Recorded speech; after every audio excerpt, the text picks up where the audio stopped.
से रूबरू कराया आपको। कोरोना की जद में दुष्कर्म पीड़िता पावटा प्रागपुरा में युवती से दुष्कर्म के बाद हमले से जुड़ी हुई ये बड़ी खबर है। एसएमएस अस्पताल में भर्ती पीड़िता की कोरोना रिपोर्ट अब पॉजिटिव आई है। सूचना मिलते ही अस्पताल प्रशासन ने पीड़िता को आइसोलेट कर दिया है। ट्रॉमा सेंटर के आईसीयू में ही पीड़िता को आइसोलेट किया गया। कल रात तबियत बिगड़ने पर पीड़िता को वेंटिलेटर पर लिया गया था। अस्पताल प्रशासन की तरफ से गठित बोर्ड की देखरेख में ट्रीटमेंट चल रहा है पीड़िता का। ऐसा है, जो युवती हमारे पास भर्ती है बुलेट इंजरी के कारण, जिनकी सर्जरी हुई थी परसों, वो अभी उनकी जो लेटेस्ट अपडेट ये है कि रात को एक बार उनको रेस्पिरेटरी प्रॉब्लम हुई, सांस लेने में दिक्कत हुई, उनको सपोर्ट भी लिया हमने। और जो फिजिशियन को हमने दिखाया तो उन्होंने सजेस्ट किया कि भाई इनकी चेस्ट जो है उसमें कंजेशन है, तो इनके कुछ इन्वेस्टिगेशंस और होने चाहिए। उन इन्वेस्टिगेशंस के आधार पर अभी उनको कोविड टेस्ट उनका पॉजिटिव आया है, तो विद सपोर्ट हम उनको आइसोलेशन में लेंगे। वैसे पेशेंट जो वेंटिलेटरी सपोर्ट में, उनकी कंडीशन और बाकी अदर जितने भी पैरामीटर्स हैं वो सब उनके नॉर्मल हैं, स्टेबल है इससे। और चलिए इस पर ज्यादा जानकारी के साथ संवाददाता विकास शर्मा हमारे साथ जुड़ चुके हैं। विकास, कल रात में पीड़िता को दिक्कत हुई थी और अब जब उसकी रिपोर्ट है वो कोरोना पॉजिटिव बताई जा रही है, फिलहाल क्या स्थिति है हेल्थ को लेकर, क्या कहना डॉक्टर्स का है और आगे अब किस तरह से ट्रीटमेंट होगा?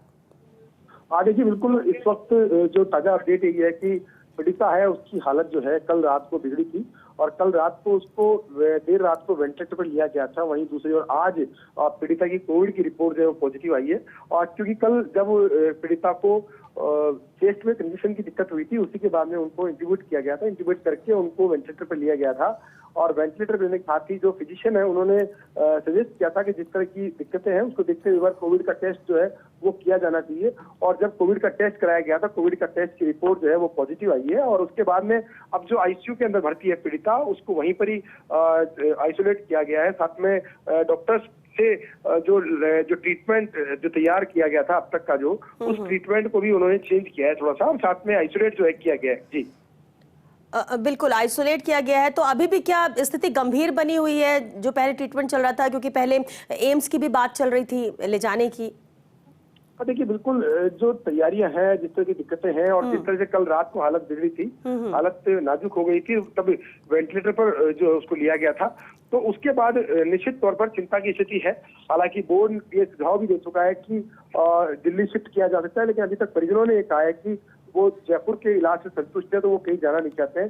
तो इसलिए अब सब कुछ डिपेंड करता है परिजनों पर। हालांकि डॉक्टर्स की टीम जो है पूरी तरह से इस पूरे मामले में लगातार जो है निगरानी कर रही है और साथ में जो बेहतर से बेहतर ट्रीटमेंट है उसके लिए भी प्रयास किए जा रहे हैं। जी चलिए, बहुत शुक्रिया विकास आपका इस पूरी जानकारी के लिए। तो अस्पताल प्रशासन की तरफ से बोर्ड गठित किया गया है।